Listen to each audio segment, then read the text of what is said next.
अस्सलाम वालेकुम नाज़रीन, JN न्यूज़ HD के साथ मैं हूं नाइला भट्टी। नजर डालते हैं आज की अहम खबरों पर। टंडो आदम रिपोर्ट। राशिद चौहान। टंडो आदम 7 साइड फुटबॉल टूर्नामेंट का फाइनल मैच टंडो आदम शाहीन फुटबॉल क्लब बिलमुकाबिल मार्क और फुटबॉल क्लब टंडो आदम के रेलवे फुटबॉल ग्राउंड में खेला गया। इस साइड लीग फुटबॉल टूर्नामेंट को टंडो आदम के 2 स्टार अब्दुल रहीम राजपूत, राना मोहम्मद शाहिद ने ये मेला सजाया। इस टूर्नामेंट का final match Shaheen football club ने मारखोर फुटबॉल क्लब को 3-1 से शिकस्त दी।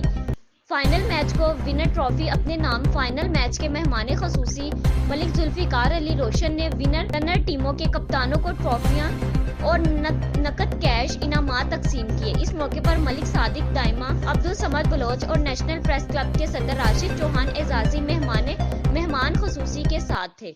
इस मौके पर टूर्नामेंट कमेटी की जानिब से मेहमानों को सिंधी अजरक के तोहफे भी पेश किए गए। राशिद चौहान, JN न्यूज़, टंडो आदम।